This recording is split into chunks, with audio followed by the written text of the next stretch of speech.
Good morning, everyone. Welcome to the press conference of the 9th edition already. To officially open this edition, please join me in welcoming the co-founders from GemGene, Thomas Faber and Monica.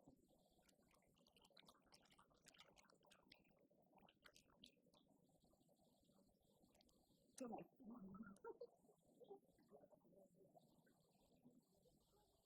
Hello, can you hear me? Yeah, well, I would like to thank you again for your interest in our ninth edition of Nadej.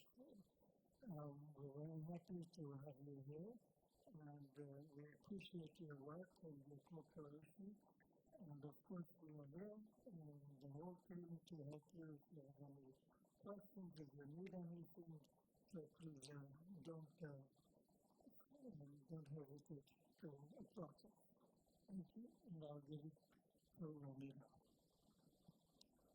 Thank you very much. Peut-être juste en français au début, et puis je vais reprendre en anglais après. Juste pour vous dire qu'on est vraiment très heureux de voir que ce qu'on a lancé il y a 7 ans maintenant continue de belle manière.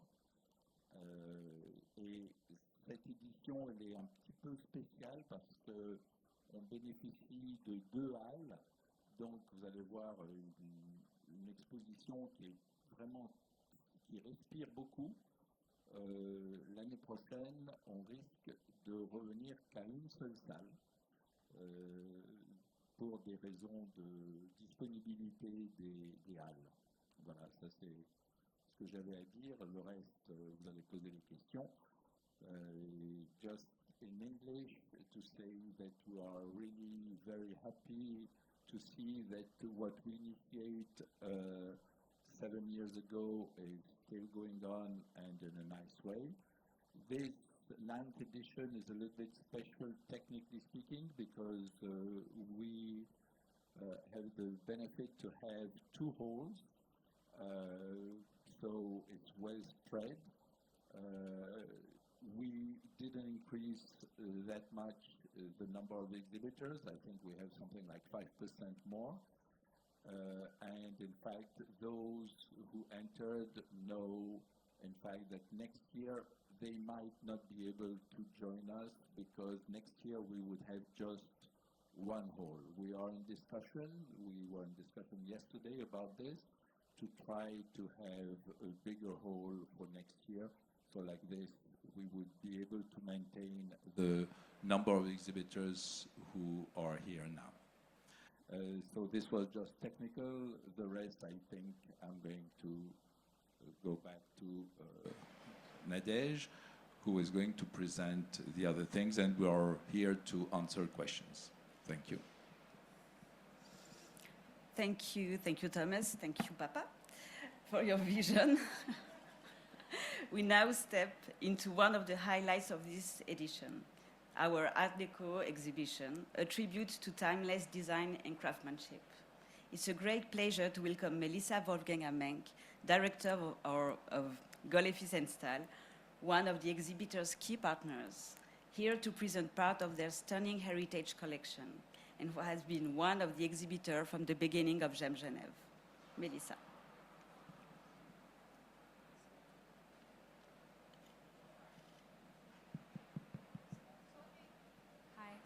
Starting out really well. My name is Melissa Wolfgang, and I'm here to tell you a little about my family business. And please note that I'm much better at jewelry than at speaking, so I'm very sorry if I read more than I engage. Many thanks to everyone at GemGene for bringing me here to tell you a bit about this. When people hear that I'm 6th generation in my family, they often assume that I'm the first woman.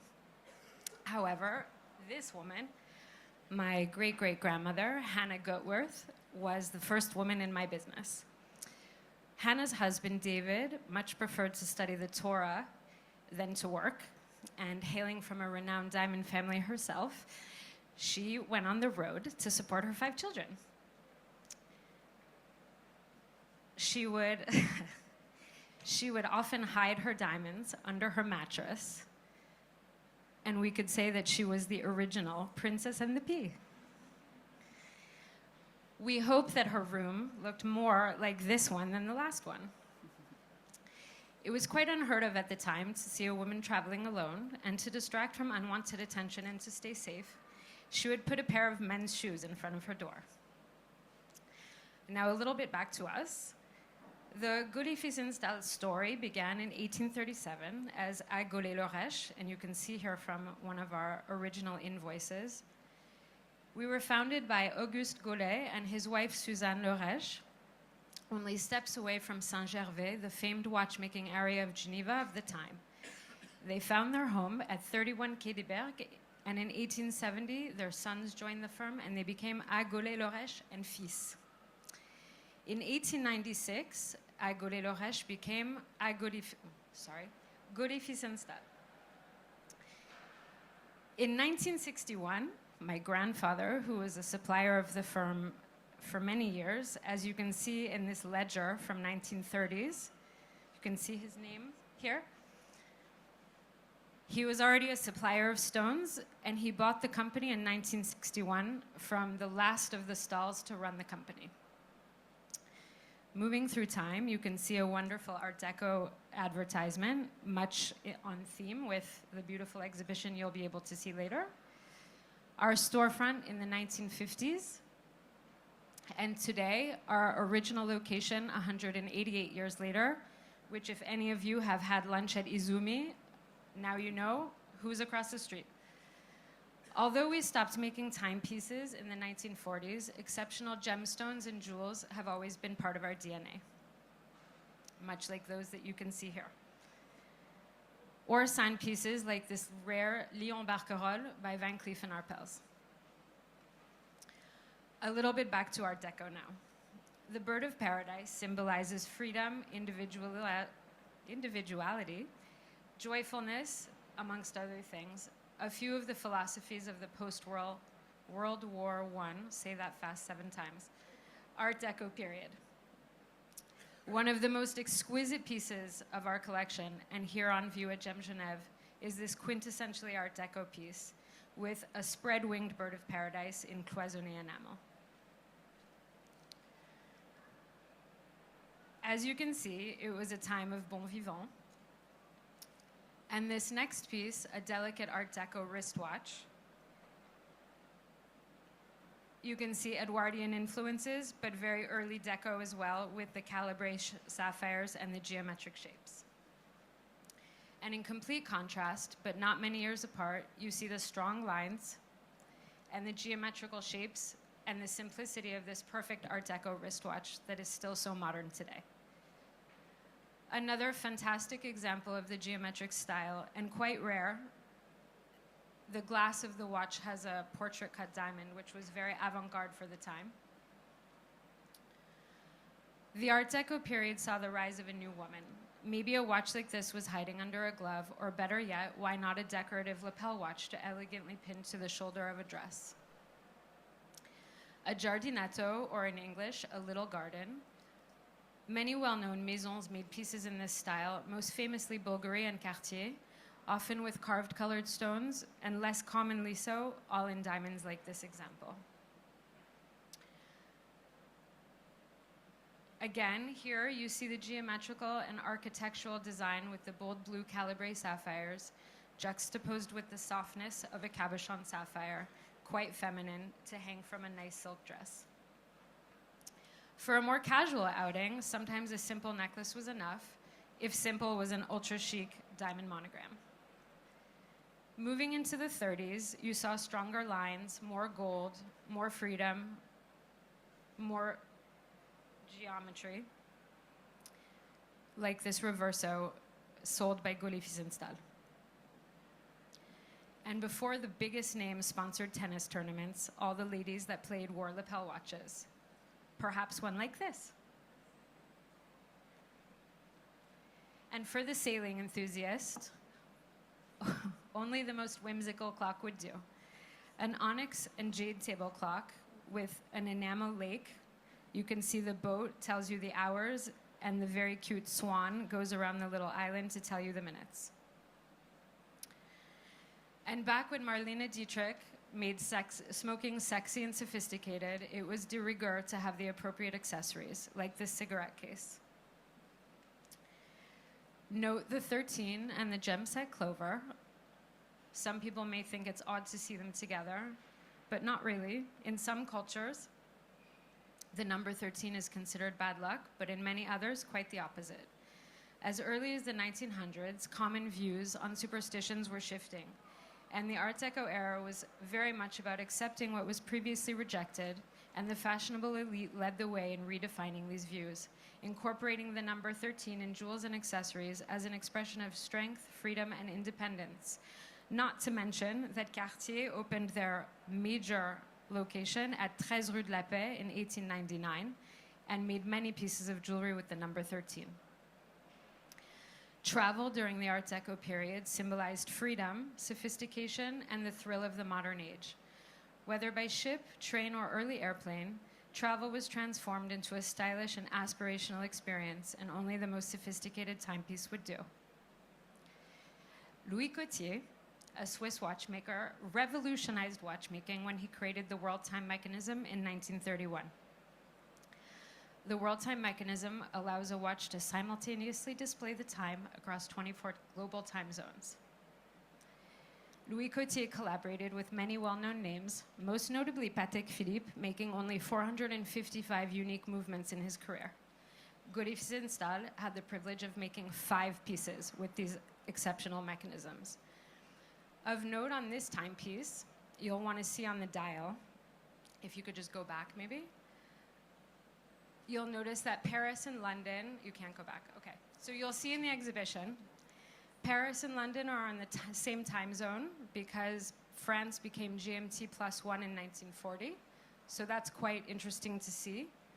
And you'll also note that Istanbul, here is Istanbul. However, in the exhibition, you'll see another Louis Cotier world time made by us, but that doesn't belong to us. And Istanbul is called Constantinople. So I think that's really cool to look at. And what's interesting is both pieces were made the same year. So 10 years following the change of name. Anyway, so this collection began with my father. In 1978, he realized after seeing a piece in a window that it was very important to bring our heritage back home. Sorry, it makes me so emotional. So together we built a beautiful collection of over 200 pieces. And it means a lot to us to loan it to GemGene.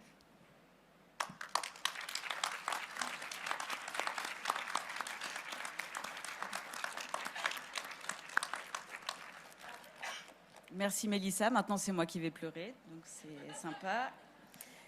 So, thank you, Melissa, for that inspiring journey through beauty and heritage. Thank you very much for sharing. Now, let's turn to a project that's very close to my heart, the Designer's Village. It's a space dedicated to emerging talents, creativity, and fresh perspective in jewelry. And as the curator of this village, I'm very proud to share a few words in French. C'est un peu loin. C'est un peu loin. Merci. Pardon. So I'm going to share a few words in French with you about the designers and the spirit behind this initiative. Donc, le village des designers a été imaginé dès les débuts de GemGene pour mettre en lumière celles et ceux qui font bouger les codes. Le village des designers regroupe plusieurs catégories.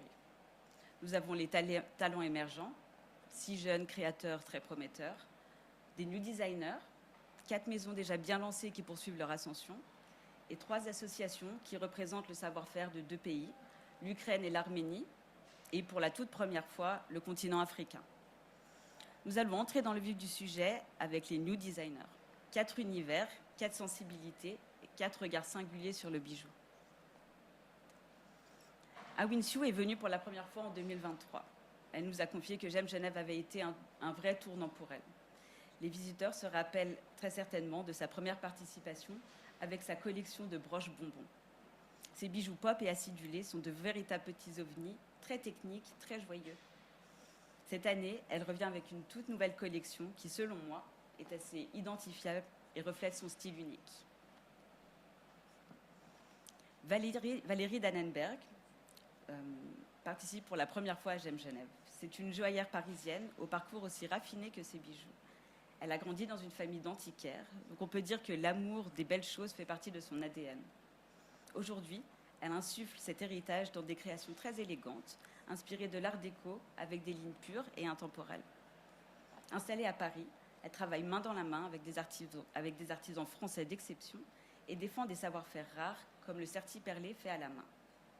Valérie Dannenberg incarne une joaillerie contemporaine tout en finesse, dans la tradition, mais à la fois très moderne.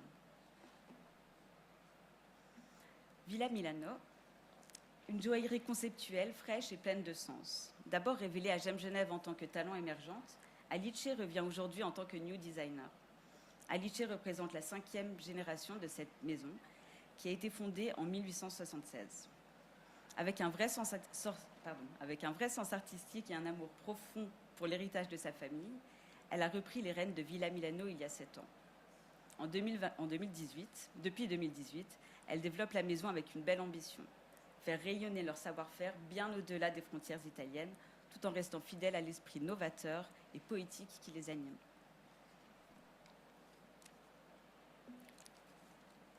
GemGene, connue pour ses broches sculpturales portées notamment par Adrienne Brody sur les tapis rouges, GemGene est une artiste et joaillière chinoise au style aussi singulier que raffiné. Pendant la pandémie, elle a créé la collection Live. 4 broches ailées, chacune représentant une étape de cette période marquante, du choc au renouveau, en passant par la dignité retrouvée et la force regagnée. Ces pièces ne sont pas destinées à la vente, elles seront offertes à un musée comme trace artistique d'une mémoire collective. Pour ceux qui souhaitent porter un fragment de cette histoire, Elsa a imaginé la série Live Treasure, une version personnalisable conçue autour d'une pierre choisie, une œuvre intime qui mêle puissance symbolique et poésie joaillière. Nous passons maintenant aux 6 talents émergents. Arman Soucian est un créateur originaire d'Istanbul. C'est la première fois que la Turquie est représentée dans nos exposants. Nous sommes fiers de pouvoir élargir toute cette diversité. Il est reconnu pour ses pièces sculpturales et façonnées à la main, mêlant savoir-faire traditionnel, forme organique et inspiration futuriste. Formé auprès de maîtres artisans au Grand Bazar, puis perfectionnant son art à Londres, il conçoit des bijoux comme de véritables œuvres à porter, nourries de mythologie, de nature et d'histoire personnelle. Son univers se distingue par un sens du détail remarquable et une esthétique audacieuse empreinte d'imaginaire. Bogem. Portée par Joey Zhao, Bogem est une marque pleine de couleurs et d'énergie. Elle collabore souvent avec des designers français et a été remarquée à la Fashion Week de Paris. C'est sa première participation à GemGene, où seront exposés ses bijoux en titane et pierres précieuses. William, c'est sa 2e participation à GemGene, il nous vient d'Australie. Son univers est inoubliable. William fusionne la joaillerie ancienne avec des technologies modernes comme l'impression 3D. Il crée des bijoux mécaniques presque magiques, des manèges miniatures, des oiseaux en mouvement, des bagues à clés qui ont un côté ludique et à la fois très poétique.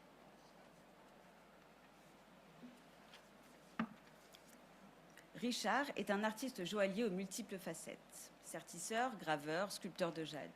À travers sa marque, il propose bien plus que de simples ornements. Ses pièces explorent des thèmes profonds comme la vie, la mort et les liens entre l'individu et la société. Ce qui est notamment intéressant, c'est qu'il cherche à susciter la réflexion à travers ses créations. Chavache a été révélé ici même à GemGene en 2023. Depuis, il n'a cessé d'évoluer. Il propose des bijoux unisexes, souvent très épurés, réalisés en petites séries. Il revient cette année avec une toute nouvelle collection, spécialement créée pour le salon. J'ai appris récemment que le lendemain de son retour en Arménie après l'édition de 2024, il s'est directement remis à créer des pièces pour l'édition 2025. C'est un créateur sensible et profondément investi dans son art, dont la touche artistique est facilement reconnaissable. Nous terminons par Lucas Hage. Lucas est genevois et le plus jeune de nos créateurs cette année. Il bouscule les codes avec un style dark fantasy fascinant, où les pierres cassées côtoient des inspirations parfois brutes, parfois poétiques.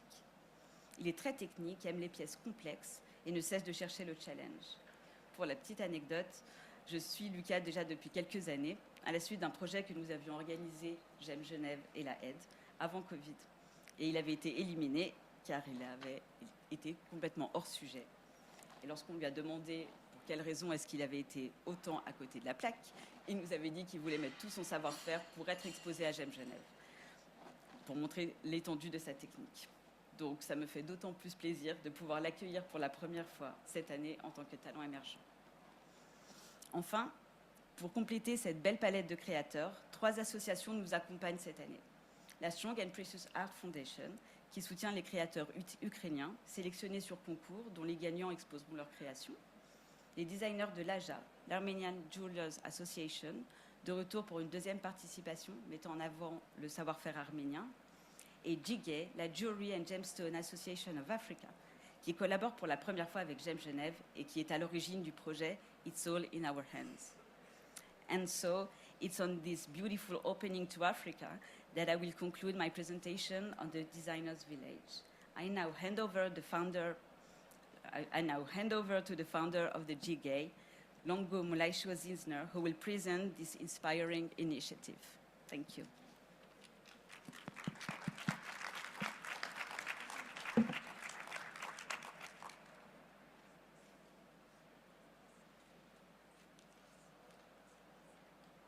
Thank you, Nadesh. As Nadesh said, my name is Longo Mulaisho Zinsner, and I'm the head of strategy, president, and founder of the Jewelry and Gemstone Association of Africa.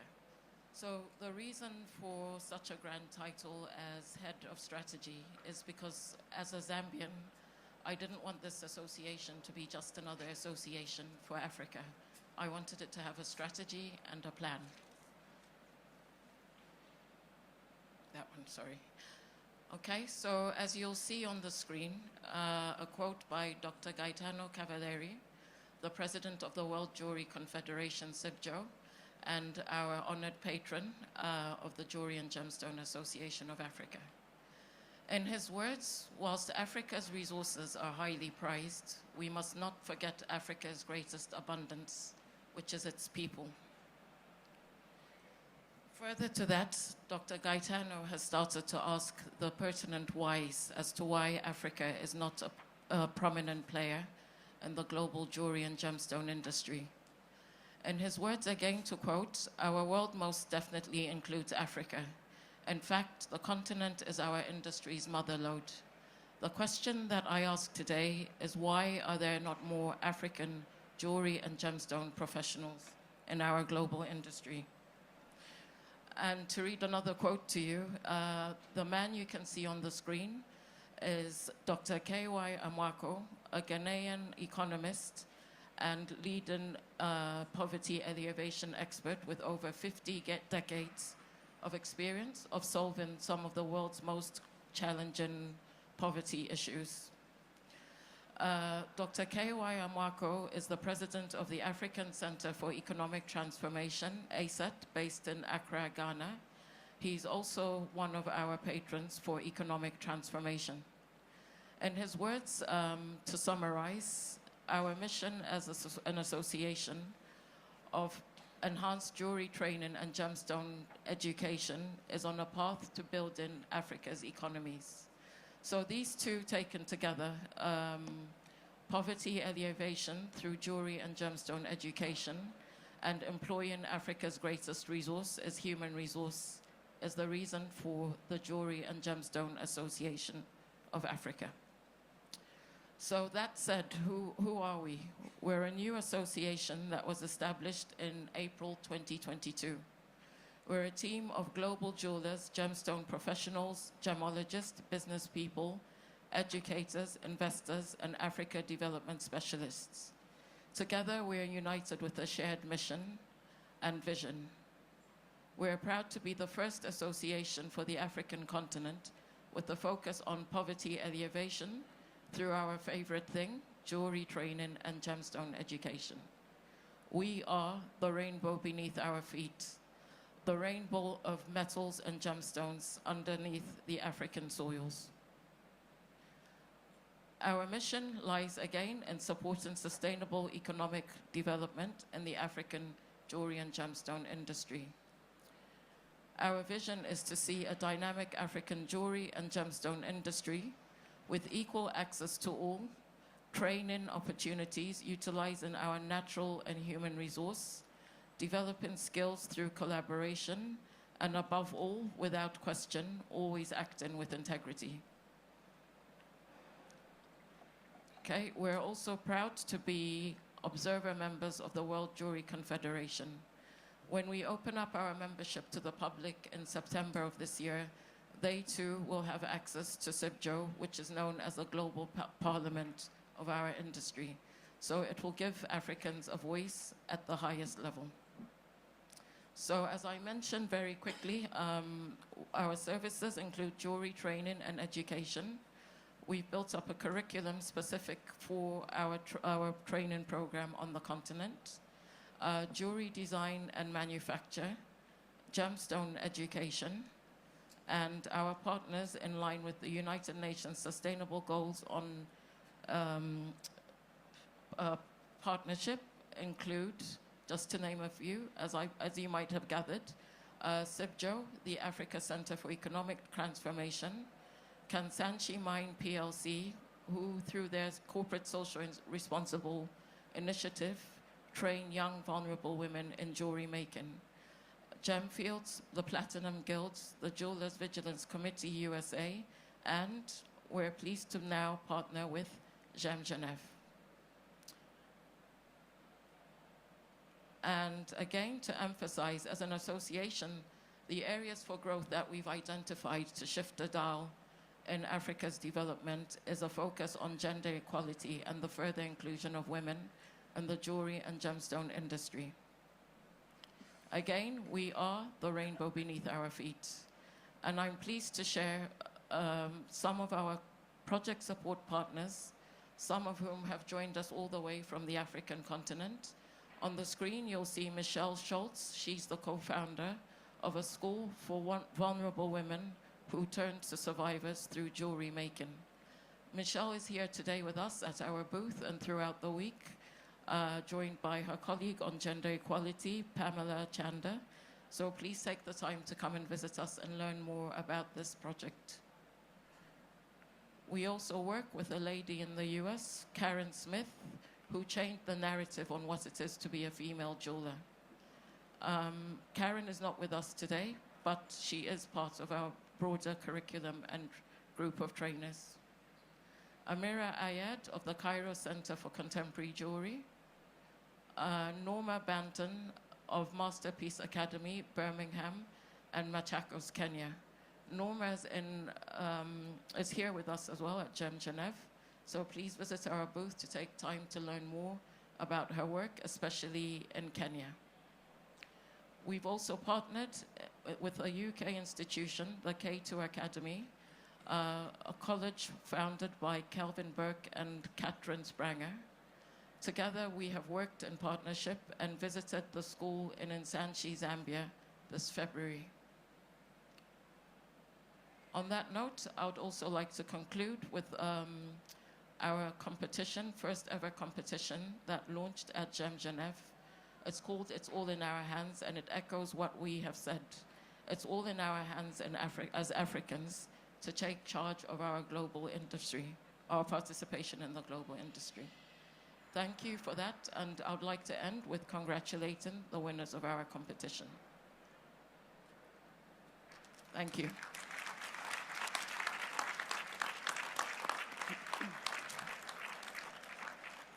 Thank you, Longo, for your inspiring work and for reminding us that jewelry can also be a powerful tool for development and unity. Every edition of GemGene has its signature project, and this year it's a dazzling collaboration called Prismatica. 5 master artisans are working live at the show, blending traditional techniques with creative brilliance. To tell us more, please welcome Matteo Stofascher, independent master enameler.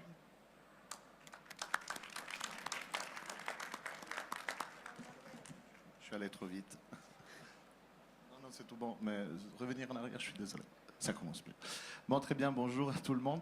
Je vais faire cette interview. cette conférence en français, mais je parle aussi anglais et italien, donc si vous avez des autres questions, je serai disponible après. Donc voilà, Matteo Stofacher. J'ai fait mes études à l'EPFL de Lausanne en architecture, et un jour, ma vie a tout changé quand j'ai rencontré mon maître émailleur, j'ai eu beaucoup de chance parce qu'en gros, je savais même pas, moi j'ai toujours adoré travailler avec les mains, mais connaître mon maître émailleur, ça m'a montré vraiment que j'avais une future là-dedans et que du coup c'est ce que je fais encore aujourd'hui, donc les mailles grand feu. Je veux tout d'abord remercier GemGene, c'est incroyable les espaces du savoir que vous avez créés, où justement il y a les designers, les écoles, très très importantes les écoles, hein, plus importantes que tout le monde presque, et puis les artisans, donc nous, on va mettre un peu nos savoir-faire sur la table. Encore merci beaucoup à Anouk et Mathieu. C'est eux qui ont cru dans ce projet qu'on a appelé tous ensemble Prismatica. Hein. C'est grâce à eux qu'on a pu développer ce projet. C'est vraiment le fil rouge entre les métiers d'art qui seront visibles dans les espaces de savoir. Donc, qu'est-ce que c'est Prismatica? Tac. Donc, Prismatica, c'est vraiment une broche.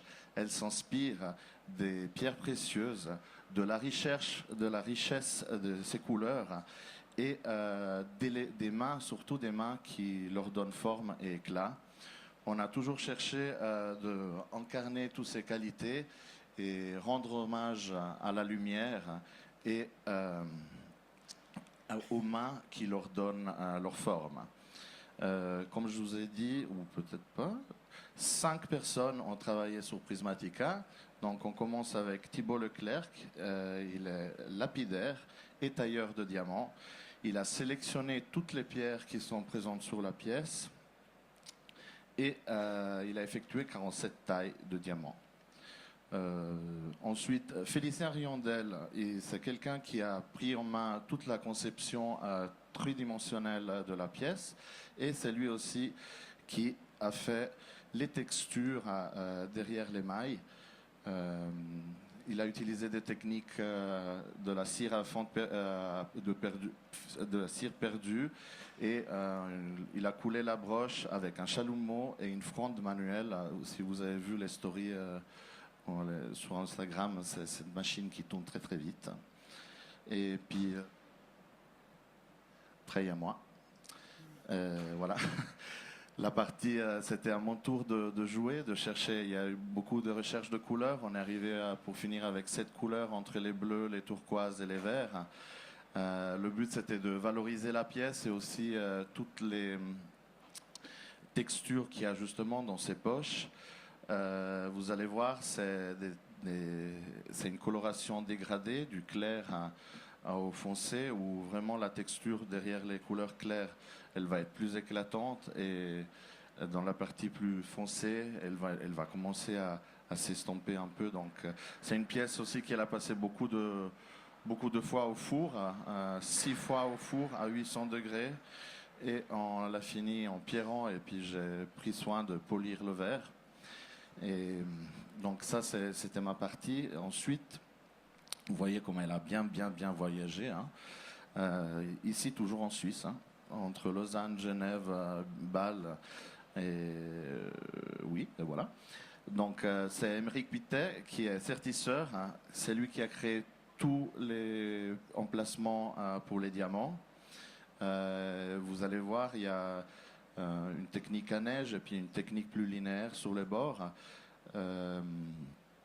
Justement, c'est lui qui a posé tout, et c'est lui qui a serré les pierres sous la pièce.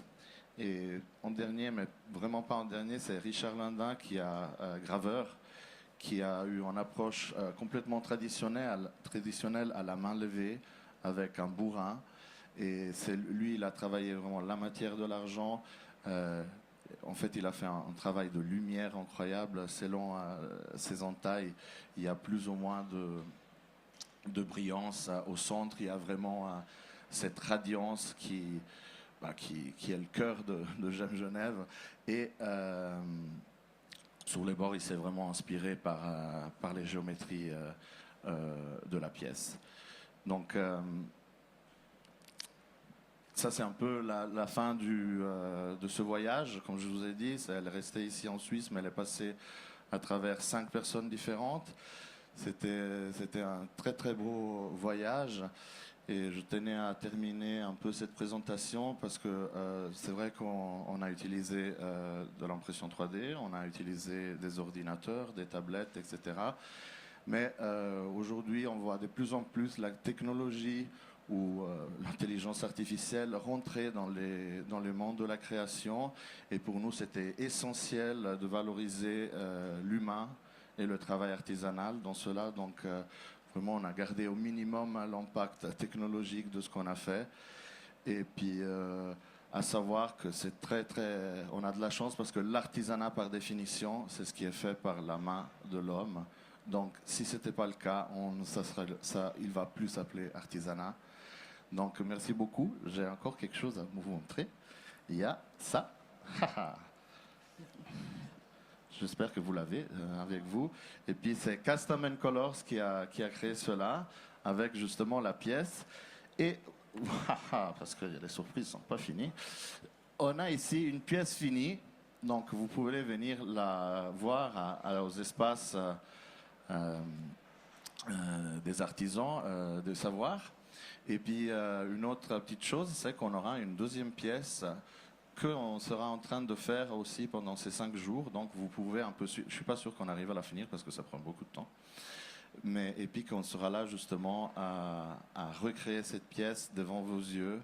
Donc, n'hésitez pas vraiment à passer au village des savoirs, à connaître ces designers, rencontrer aussi les étudiants et les écoles.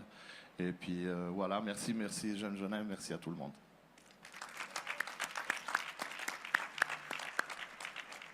Merci beaucoup, Matteo. Thank you for your passion and for highlighting the magic of the handmade. The Prismatica project is the perfect illustration of the GemGene spirit, a spirit of collaboration, of encounters, and of a little bit crazy projects.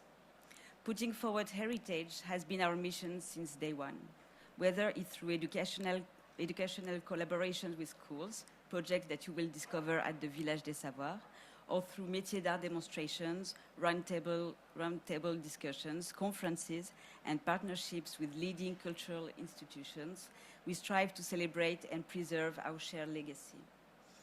So now we come to the end of our presentations. We now open the floor for any question you might have for our speakers. Thank you very much.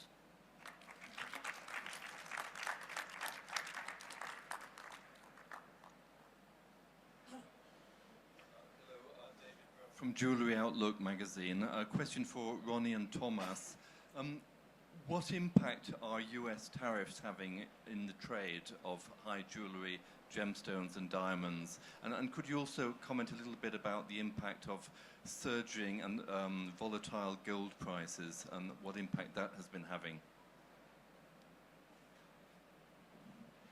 I just didn't get the second part.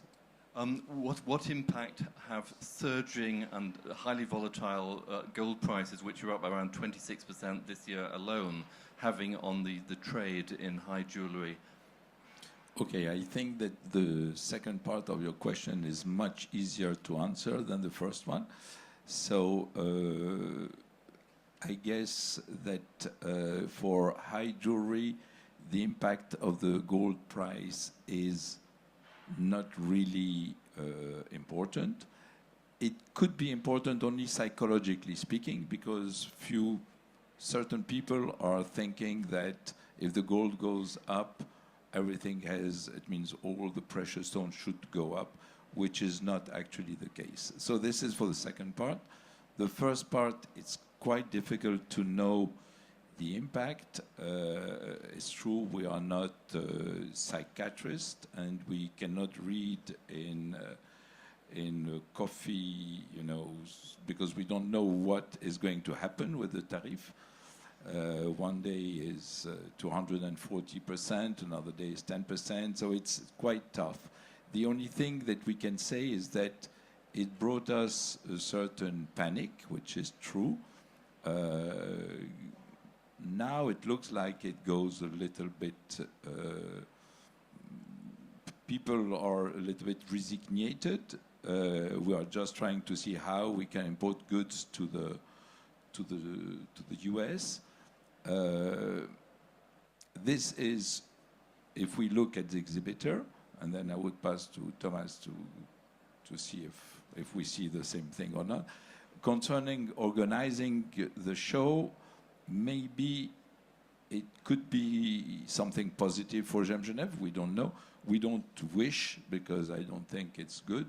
But if it's going to be very difficult to go to the States, maybe some people would prefer to stay in Europe.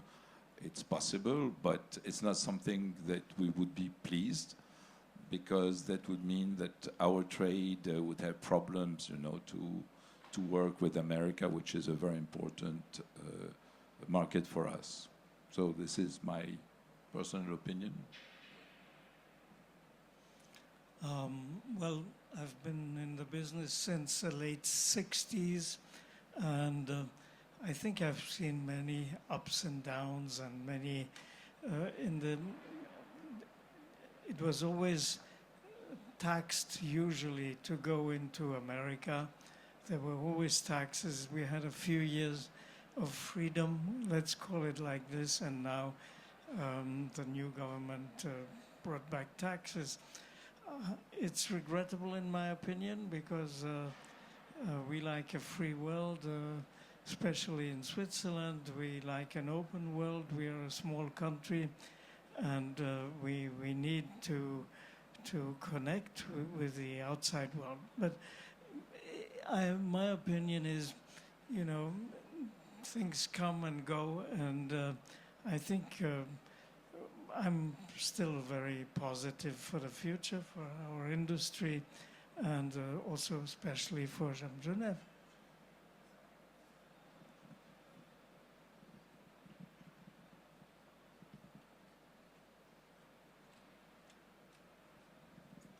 Hi, my name is Richa. I'm a journalist from Singapore.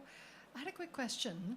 Now, to follow up on what David asked, given how the price of gold at the moment, do you think this adds more value to acquiring a piece of antique or vintage jewelry?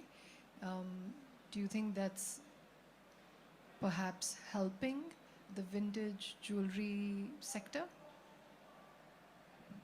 Because the contemporary jewelry is more expensive to make now. Well, on the vintage jewelry, unless you have a pure gold piece, we never really have been influenced by the gold price.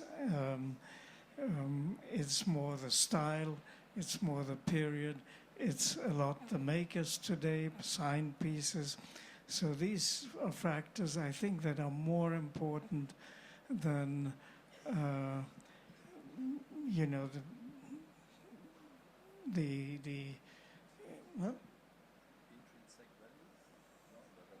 as Ronnie says, the intrinsic value.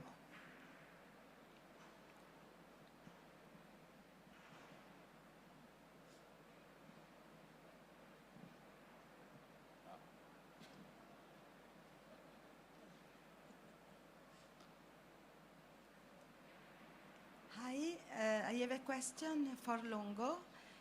I'm very interested in this Jewelry Gemstones African Association that I had the pleasure to meet some years ago. And so, first question, in your contest, how many participants did you have, and what are the challenges for the future? This is very important, and I know that African jewelers are so outstanding and also important for our community. There is no integrity, there is no inclusivity without your important support. And so, please, Longo, tell me. Thanks, Laura. I think since we met a few years ago, we've still looked into the challenges, and I would say, like, you've addressed all of them in terms of no visibility, a continent with very talented people but without access. And I think a lot of these jewelers are ready for the global industry, but they're often held back with simple challenges, including electricity or things we take for granted in the West. And I think in addressing the challenges, one of the benefits is exposing them to platforms like this, to journalists like yourselves, to the global industry, so they can represent here. That is a first stage, because then you have the visibility of their work. They also get to interact with the global industry and understand how they fit into the global picture. So whilst we can't address all of the challenges, I think they'll always be there because they exist in every industry. But for the particular Africa outlook, for our competition, it's all in our hands. We saw the visibility of these challenges. So it's small things like jewelers trying to get their pieces of work to Geneva. The different customs and laws that exist in order to enable this to be facilitated. And often the cost of doing so is prohibitive. So it centers around empowering Africans through maybe seeing jewelry more as a profession than something they do on the side or something they just get by on. And I think once we start to understand those challenges, we start to move forward. And it's such a big question that I don't think there's any one answer, but that's it. And in terms of the competition, again, we were working to short deadlines. So within the space of announcing the competition for a month and a half, we had over 40 entrants, and we selected 9. And out of those 40, the caliber was very high. So we look forward to more and giving people more time to showcase what they can offer. So thank you. Thanks.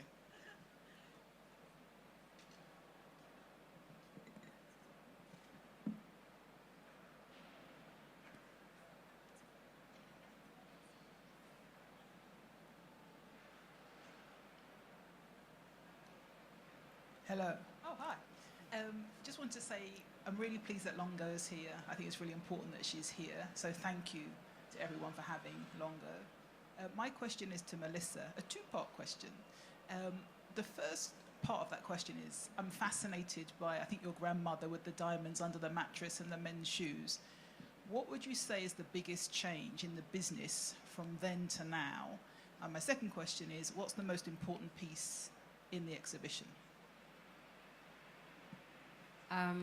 Thank you, Mel. I love a two-parter. I think a lot of things have changed. I think that's a really long conversation. I definitely buy nicer shoes than the ones she put in front of her door.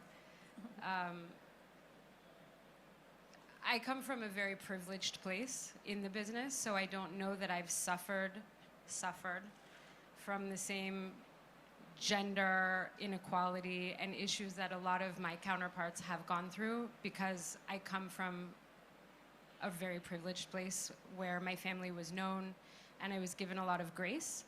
So I don't know that I can answer that with objectivity, but I do think probably a lot has changed. However, my great-great-grandmother was probably quite avant-garde for her time.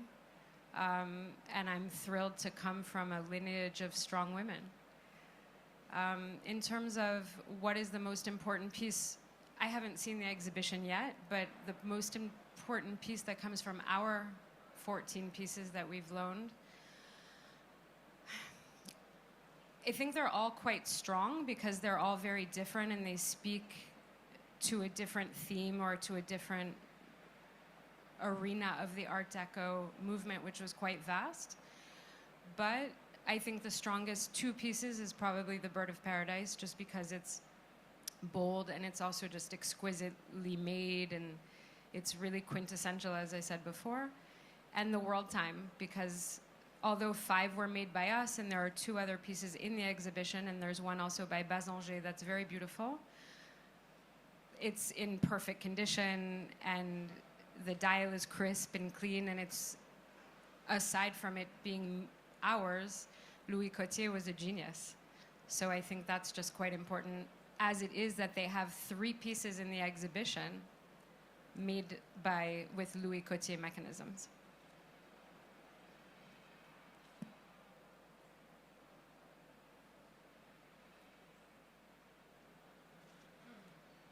Sorry, me again. Longo, happy to see. I have a quick question. Now, it's interesting that in your competition, you have 2 different categories. You have participants from Africa who are based in Africa, and then you have participants who are not based in Africa but have a connection to Africa.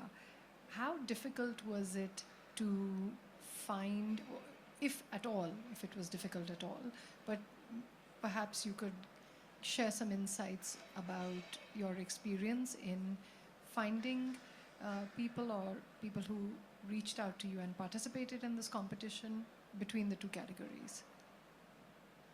Thank you, Richard. Initially, the competition in category 1 was for emerging jewelers exclusively based on the African continent. Again, that was deliberate because there's never been a competition out of Africa with the sole focus on people on the African continent. Category 2 was for expert jewelers who would come and demonstrate their craft at GemGene, and that was open to the African diaspora.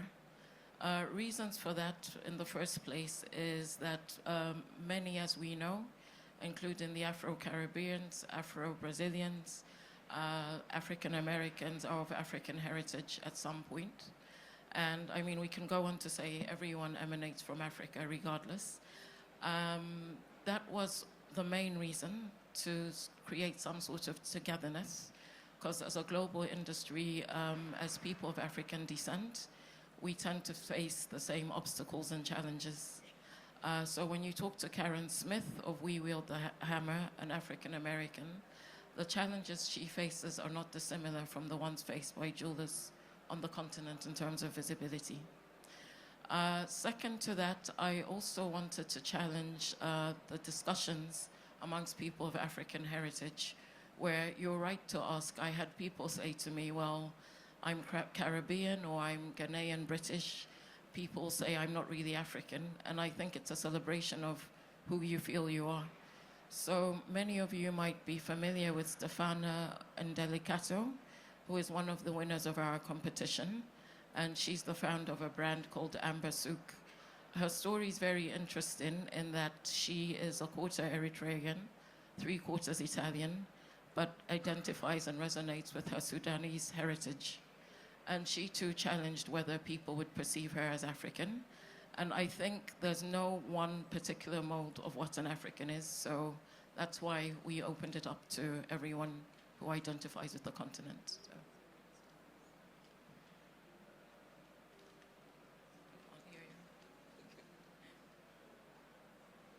Any more questions? I actually just wanted to know what was your experience in the participants from Africa versus people who are not necessarily based there. Was it more difficult to find talent? That was the question. Okay, sorry, I beg your pardon. No, but I enjoyed the other answer as well, so it's fine. I think also because of the short turnaround times, it was a lot of Africans were more forthcoming because for once there was something focused exclusively on them. The challenges, just to reiterate quickly, were what I said in terms of people feeling they can't come forward because they're not, they don't fit the mold of Africans. So that was the challenge in trying to encourage them to come forward. So, okay, thank you.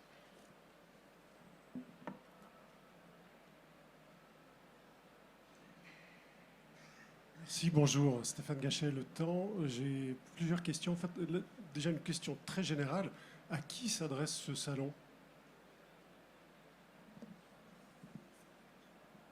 Alors, merci beaucoup pour la question parce qu'elle s'adresse à énormément de gens.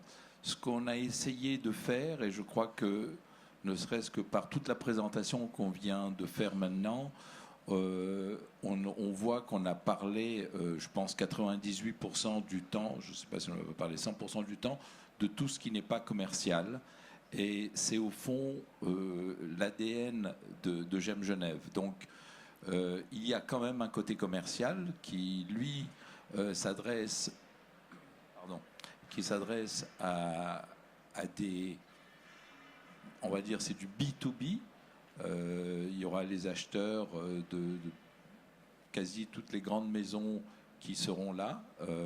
Donc ça, c'est un premier objectif, on peut dire, mais on voit qu'au fond, on essaye d'en faire un événement, plutôt un événement genevois que des marchands qui se retrouvent. Et du coup, ça s'adresse au public, qu'il soit averti ou pas. Et au fond, c'est juste un endroit où on aimerait que tout le monde vienne trouver quelque chose, et y compris les jeunes. Et effectivement, l'année passée, on a eu, juste une petite anecdote, il y a eu une fille de 8 ans qui voulait rentrer toute seule au salon. Je suis allé la voir pour dire comment est-ce qu'elle va rentrer toute seule. Il y avait au fond sa mère qui était là, mais elle ne voulait pas payer les 50 francs d'entrée, donc on lui a offert bien entendu l'entrée. Mais cette fille de 8 ou 10 ans, elle avait envie, donc elle avait de très très belles petites boucles d'oreilles qu'elle avait faites elle-même en verre coloré, et c'était adorable. Et elle avait envie de voir GEM Genève. Puis on a eu d'autres aussi, et au fond, ça s'adresse, je pense, à tout le monde. Et au fond, il y a des tas de gens qui ont dit, mais c'est bizarre, d'habitude, oui, je venais une fois de temps en temps voir le salon, mais ici, il y a des gens qui viennent chaque jour, qui viennent voir et revoir. Et effectivement, le tour qu'on a fait, on pourrait passer facilement 2 journées, aller voir les stands, et puis parler avec les gens. Donc je ne parle pas des stands du centre. Vous avez pu voir qu'on n'en parle quasi pas, même si c'est eux qui font vivre, on va dire, le salon. Et donc moi, j'aimerais dire que de cœur, on aimerait que soit ouvert à monsieur tout le monde, monsieur et madame tout le monde. Ça, c'est vraiment ce qu'on aimerait faire. Et bon, voilà.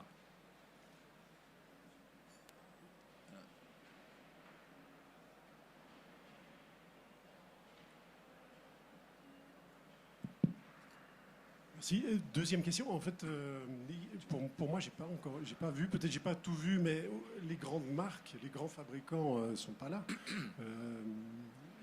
On est à Genève, il y en a quelques-uns, puis il y en a beaucoup qui tournent autour de Genève. Je les ai pas vus. Oui. Alors ça, c'est une question, on va dire, qui serait, c'est pas long à comprendre. Si on regarde la foire de Bâle, ce qui est arrivé à la foire de Bâle, beaucoup de gens ont attribué la chute de Bâle à l'arrogance bâloise, etc. Moi, je ne suis absolument pas d'accord avec ça. Il pouvait être arrogant, c'est une chose, mais c'était pas du tout la raison d'une chute. La raison, au fond, de cet arrêt de Bâle, c'était justement qu'il y avait ce mélange entre les grandes marques, comme vous dites, qui sont connues du grand public, et les marchands. Pourquoi est-ce qu'il y a ce problème de cohabitation? C'est que nous vendons à ces marques-là. Et donc, si on prend Bâle, les gens qui venaient pour voir ces grandes marques connues, ils allaient également voir les fournisseurs, ce qui n'est commercialement pas intéressant. Et c'est pour cette raison-là, c'est une fois qu'on a compris ça, parce que c'est vrai qu'on a mis beaucoup de temps nous-mêmes à comprendre, qu'il n'est pas envisageable d'avoir des grandes marques ici, parce qu'ils auront juste à côté d'eux leurs fournisseurs. Donc c'est quelque chose qui ne se verra pas à GEM Genève.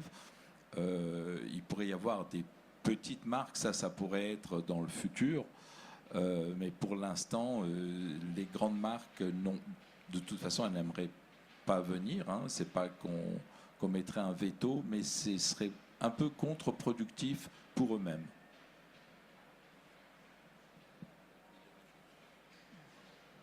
Hello. I've just a question a bit strange, maybe. Don't you think it's trendy to invite Ukrainian and not invite Russian jurors? Well, it's not trendy. When we invited the Ukrainian, they had in front of them a Russian jeweler, and there were absolutely no problem. I think we have. Do we have some Russian this time? Or no, we have.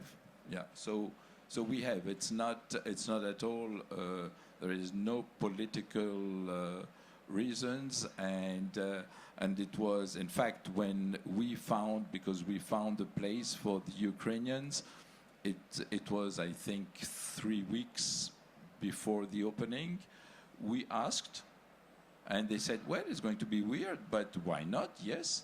And we asked also the Russian guy. He said, there is no problem. Absolutely. And so there is no... We don't take any decision politically speaking, and we have also, I think, at that moment we had some Russians designers. They said, no, I don't want to come. I think I'm not going to be well perceived. And we said, not at all. If you have a problem, we are there. It means inside here there is no political decisions.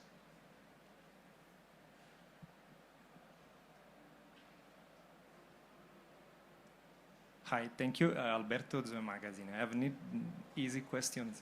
I'm reading on the book of Press book about this brilliant project, Junior Rock Stars, my first GemGene for kids. The question is the meaning of this collaboration, this project. It's just an extraordinary experience, educational experience for kids, for families, or more like a mission that you want to transmit for them, starting from the really young kids. And it's really interesting that vision for the future, to transmit the culture of the gem and the jewelries. Thank you. Commence et je prends le relais. So, this is a very interesting project. Actually, my dad met the director of this museum in Singapore. He has his own museum for kids and adults. And we decided one edition to bring this museum to GemGene. And actually, this is for kids and for adults, really, because it's funny, it's ludique, it's something very nice. My daughter, she's 8, she was 8, she's 9 now. She loves it, and you can see a lot of children over there, and it's magic. It's really something very special. You have a dark room, you have stones sparkling, so it's to create vocations also. So it goes also with the question of Sir just before. For whom is the show? It's also for children to create vocations, to make them, and also there is something very mysterious around our business. It's like, it's mysterious. And then with that kind of activities, you can lever le rideau on something very magical and interesting.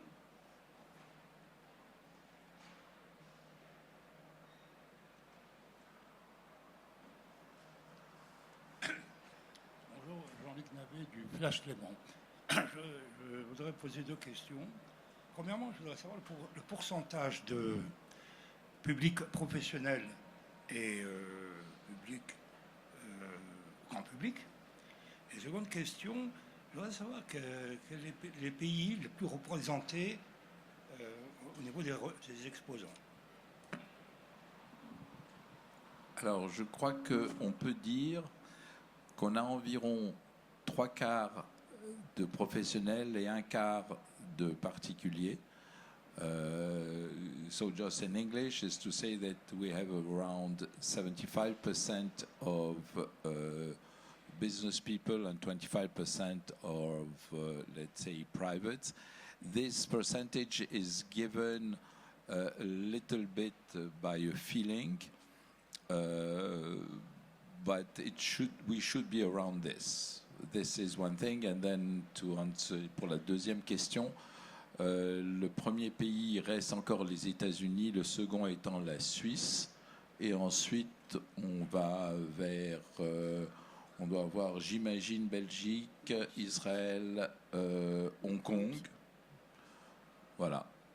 Mais après ça, vous pourrez avoir les détails un peu plus précis. Mais and just in English, statistically, it's the exhibitors. The first country represented are the U.S., then Switzerland, and then would come probably Belgium, Israel, Hong Kong. It's something like this.